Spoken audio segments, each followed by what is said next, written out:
Olá, meu nome é Felipe Martins de Oliveira e você está ouvindo a série Espiritualidade para Todos os Dias. A reflexão dessa semana encontra-se no seguinte texto bíblico, Atos 5, de 12 a 42, e corresponde à semana 6 do Guia Devocional no livro de Atos dos Apóstolos, cujo título é A Segunda Prisão. Vamos à leitura do texto bíblico. Os apóstolos realizavam muitos sinais e maravilhas entre o povo. Todos os que creram costumavam reunir-se no pórtico de Salomão. Dos demais, ninguém ousava juntar-se a eles, embora o povo estivesse em alto conceito. Em número cada vez maior, homens e mulheres criam no Senhor e lhes eram acrescentados, de modo que o povo também levava os doentes às ruas e os colocava em camas e macas para que pelo menos a sombra de Pedro se projetasse sobre alguns enquanto ele passava. Afluíam também multidões das cidades próximas a Jerusalém, trazendo seus doentes e os que eram atormentados por espíritos imundos, e todos eram curados. Então, o sumo sacerdote e todos os seus companheiros, membros do partido dos saduceus, ficaram cheios de inveja. Por isso mandaram prender os apóstolos, colocando-os numa prisão pública. Mas durante a noite, um anjo do Senhor abriu as portas do cárcere, levou-os para fora e disse: "Dirijam-se ao templo e relatem ao povo toda a mensagem desta vida." Ao amanhecer, eles entraram no pátio do templo como haviam sido instruídos e começaram a ensinar o povo. Quando chegaram o sumo sacerdote e seus companheiros, convocaram o sinédrio, toda a assembleia dos líderes religiosos de Israel, e mandaram buscar os apóstolos da prisão. Todavia, ao entrarem à prisão, os guardas não os encontraram ali. Então voltaram e relataram: "Encontramos a prisão trancada com toda a segurança, com os guardas diante das portas, mas quando as abrimos não havia ninguém." Diante desse relato, o capitão da guarda do templo e os chefes dos sacerdotes ficaram perplexos, imaginando o que teria acontecido. Nesse momento chegou alguém e disse: "Os homens que o Senhor expuseram na prisão estão no pátio do templo, ensinando o povo." Então, indo para lá com os guardas, o capitão trouxe os apóstolos, mas sem o uso de força, pois temiam que o povo os apedrejasse. Tendo levado os apóstolos, apresentaram-nos ao sinédrio para serem interrogados pelo sumo sacerdote, que lhes disse: "Demos ordens expressas a vocês para que não ensinassem nesse nome. Todavia, vocês encheram Jerusalém com sua doutrina e nos querem tornar culpados do sangue desse homem." Pedro e os outros apóstolos responderam: "É preciso obedecer antes a Deus do que aos homens. O Deus de nossos antepassados ressuscitou Jesus, a quem os senhores mataram, suspendendo no madeiro. Deus o exaltou, colocando à sua direita como príncipe e salvador, para dar a Israel arrependimento e perdão de pecados. Nós somos testemunhas dessas coisas, bem como o Espírito Santo, que Deus concedeu aos que lhe obedecem." Ouvindo isso, eles ficaram furiosos e queriam matá-los. Mas um fariseu chamado Gamaliel, mestre da lei, respeitado por todo o povo, levantou-se no sinédrio e pediu que os homens fossem retirados por um momento. Então lhes disse: "Israelitas, considerem cuidadosamente o que pretendem fazer a esses homens." Há algum tempo apareceu Teudas, reivindicando ser alguém, e cerca de 400 homens se juntaram a ele. Ele foi morto, todos seus seguidores se dispersaram e acabaram em nada. Depois dele, nos dias do recenseamento, apareceu Judas o Galileu, que liderou um grupo e sua rebelião. Ele também foi morto e todos seus seguidores foram dispersos. Portanto, neste caso eu os aconselho: deixem esses homens em paz e soltem-nos. Se o propósito ou atividade deles for de origem humana, fracassará. Se proceder de Deus, vocês não serão capazes de impedi-los, pois se acharão lutando contra Deus." Eles foram convencidos pelo discurso de Gamaliel. Chamaram os apóstolos, mandaram açoitá-los, depois ordenaram-lhes que não falassem no nome de Jesus e os deixaram sair em liberdade. Os apóstolos saíram do sinédrio alegres por terem sido considerados dignos de serem humilhados por causa do nome. Todos os dias no templo e de casa em casa, não deixavam de ensinar e proclamar que Jesus é o Cristo.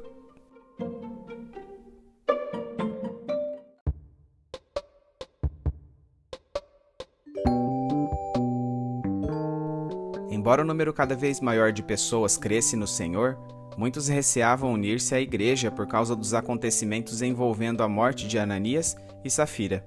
Apesar deste temor, a igreja era tida em alto conceito pelos de fora. Os apóstolos reuniam-se no pórtico de Salomão no templo, realizando diversos milagres entre o povo. Com efeito, até mesmo a sombra de Pedro curava os doentes à medida que se projetava sobre eles. A execução dos sinais sobrenaturais atraía multidões dos arredores de Jerusalém, com ampla realização de curas e exorcismos. O sucesso do movimento cristão incitou a inveja do sumo sacerdote e dos saduceus, que mandaram aprisionar os apóstolos. De noite, um anjo do Senhor abriu as portas do cárcere e conduziu os discípulos para a liberdade, orientando-os que continuassem testemunhando do Evangelho. Ao amanhecer, eles ensinavam no templo, ao mesmo tempo em que os sacerdotes, pensando que eles estivessem na prisão, ordenaram aos guardas que eles fossem trazidos dali. Perante o sinédrio, os soldados referiram os fatos averiguados. Haviam encontrado a prisão trancada e os guardas diante das portas, porém sem qualquer dos detentos dentro dela.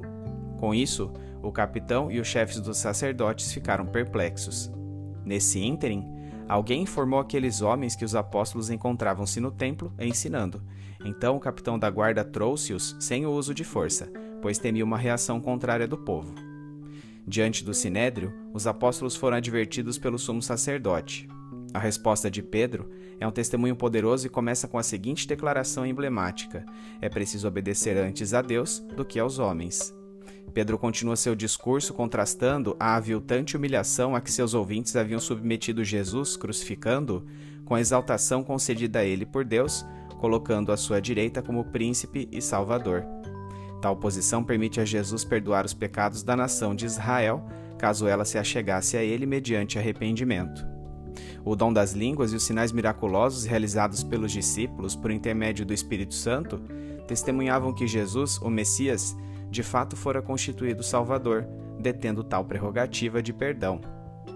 Quando ouviram o discurso de Pedro, os saduceus tensionaram matar os cristãos, mas foram impedidos por Gamaliel, o mestre judeu mais famoso de seu tempo.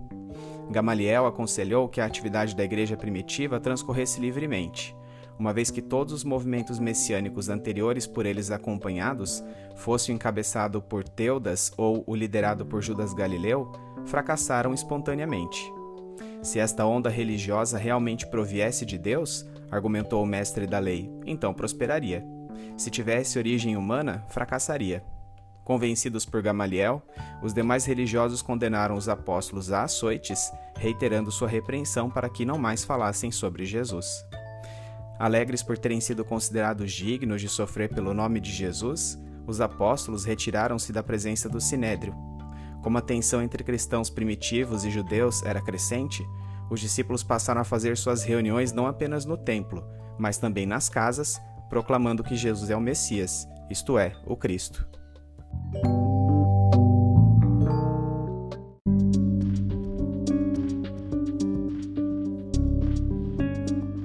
Aplicação prática. Jesus havia prometido aos apóstolos que a execução de sinais milagrosos acompanharia aqueles que crescem nele. De fato, os primeiros seguidores de Jesus realizaram muitos destes sinais.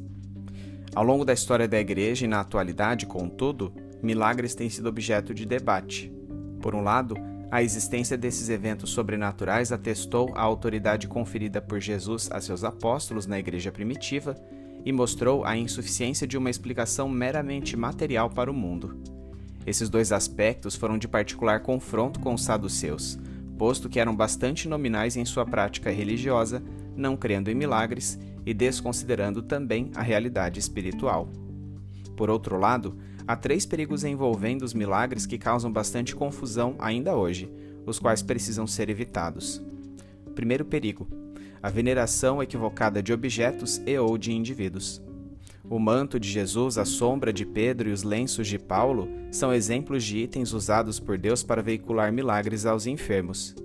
No entanto, pessoas, à óbvia exceção do próprio Jesus, e objetos são meros instrumentos da ação do Espírito Santo e não há qualquer precedente para os reverenciarmos como se tivessem poder em si mesmos, pois a Bíblia é clara em dizer que toda boa dádiva e todo dom perfeito vem do alto, descendo do Pai das luzes. A veneração de relíquias e ou de indivíduos não apenas confere indevidamente o poder que deve ser atribuído unicamente a Deus, mas também representa uma deturpação da santidade que o Senhor deseja desenvolver em todos nós, na medida em que reputa por santos apenas alguns crentes. Segundo perigo: a falsa concepção de que fé necessariamente precisa ser acompanhada de milagres. Nossa fé não deveria ser cíclica, surgindo apenas quando nos deparamos com manifestações do poder de Deus. Antes, a fé precisa transparecer um modo de vida perene, tendo na salvação trazida por Jesus seu alicerce. Para Deus, fé não significa pensamento positivo ou a certeza de que um milagre irá acontecer. O verdadeiro termômetro de nossa fé deve ser a obediência. Terceiro perigo: o erro de crer que um líder é cristão porque ele supostamente realiza milagres. Isso é especialmente observado perante religiosos midiáticos. Mais uma vez, são nossas atitudes de obediência que nos definem. O mero fato de um indivíduo invocar a Deus ou realizar milagres não nos permite inferir sua filiação divina. Devemos avaliar a credibilidade de nossos líderes por seu estilo de vida. A Bíblia é bastante clara ao oferecer parâmetros objetivos acerca do que a vontade de Deus representa em questões morais. Os mandamentos apresentam-nos recomendações categóricas. Mas como discernir quando a obediência às autoridades constituídas acarreta desobediência a Deus, como ocorreu com Pedro e os demais apóstolos na passagem lida? Nem sempre há uma resposta simples a esta questão, mas os passos seguintes perfazem um bom filtro para determinar se algo que estou cogitando fazer ou a que sou induzido a executar por outros indivíduos é da vontade de Deus. Primeiro, isso agrada a Deus? Segundo, Jesus Cristo faria isso? Terceiro, Jesus combateu isso? Quarto, isso ensina, conforta ou confere proveito para a minha vida e de outras pessoas? Quinto, é apropriado a um cristão fazer isso? Sexto, isto prejudica a pregação do Evangelho e escandaliza outras pessoas? Uma vez reconhecida qual é a vontade de Deus para determinada questão em particular, como agir em situações nas quais as ordenanças humanas conflitam com ela? Também não há uma resposta única para isso. A primeira tentativa certamente deve ser buscar uma solução pacífica. Quando as medidas conciliatórias esvaem-se, uma resistência organizada pela preservação de direitos é lícita. Neste processo, pode ser que venhamos a experimentar privações psicológicas ou até mesmo sofrimento físico, o que requererá de nós resiliência para confessarmos lealmente o nome de Cristo, se preciso até a morte. As afrontas por causa do Evangelho começavam a despontar entre os primeiros cristãos, o que certamente deve tê-los feito lembrar-se das palavras de Jesus: "Todos odiarão vocês por minha causa, mas aquele que perseverar até o fim será salvo. E quem acha sua vida perderá, e quem perde sua vida por minha causa a encontrará." Se sofremos perseguições por causa de Jesus, significa que desfrutaremos também de sua glória. Assim, quando se esgotam as tentativas pacíficas de conciliação com aqueles que de alguma forma coíbem a prática da fé cristã, e se a luta pelo direito à liberdade religiosa é infrutífera, como discípulos de Jesus, não nos devemos esquivar do sofrimento que nos foi imposto. Se ele, nosso mestre, sofreu, por que conosco haveria de ser diferente?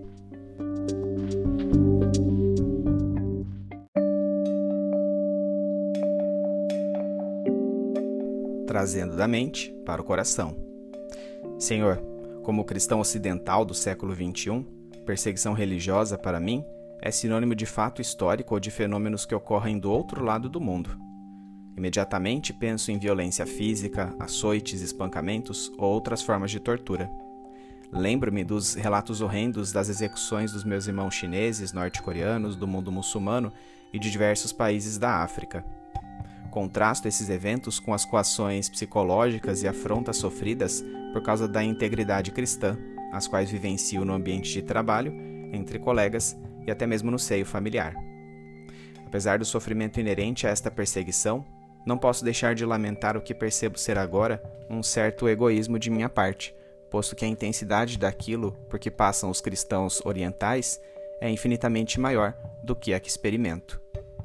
Paralelamente a isso, a postura dos primeiros apóstolos, de alegria perante o sofrimento por causa de Jesus, é-me estranha.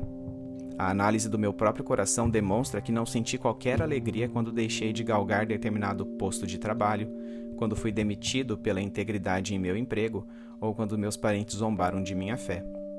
Ao contrário, senti indignação, ira e vergonha. Muitas vezes, invade-me uma grande sensação de solidão, como se não houvesse qualquer parâmetro na justiça, pois minha mente está contaminada por um conceito retributivo terreno. Subitamente, inspirado pelo Espírito Santo, lembro-me de Jesus, de sua simplicidade, coerência e fidelidade a Deus. Recordo-me dos primeiros discípulos que nada tinham, passavam privações e sofriam adversidades, e ainda assim viviam alegres. Concentro-me na atitude da igreja perseguida de meus dias, que só cresce apesar da sobrecarga que lhe é imposta. Espírito Santo de Deus, sopre em mim a esperança de usufruir da glória do Salvador Jesus, a qual me é acreditada a cada ofensa sofrida por causa do Evangelho. Conceda-me uma perspectiva ponderada diante das perseguições, Momentaneamente triste, sim, mas vislumbrando a alegria de guardar a fé até o fim de meus dias, como um atleta que se esforça para completar a corrida. Que eu entenda que a retribuição que espero não ocorrerá nesta vida, mas na eternidade. E que eu possa ser suporte a meus irmãos que são perseguidos ao redor do mundo, em orações, apoio financeiro e até mesmo com minha presença física. Em nome de Jesus é que oro. Amém.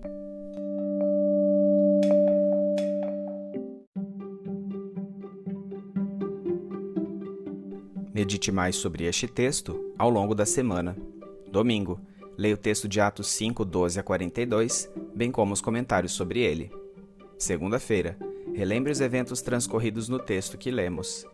Terça-feira, cite 3 perigos inerentes à busca desenfreada por milagres. Você tem sido acometido por algum desses aspectos? Abandone este comportamento. Quarta-feira, como discernir quando a obediência às autoridades constituídas acarreta desobediência a Deus, tal qual ocorreu com Pedro e os demais apóstolos na passagem lida? Recorde a sugestão de algoritmo anteriormente oferecida. Quinta-feira, como agir em situações nas quais as ordenanças humanas conflitam com a vontade de Deus? Sexta-feira, que tipo de sofrimentos você experimenta por causa do Evangelho? Sábado, quais as implicações práticas do texto de Atos 5, 12 a 42 para a sua vida?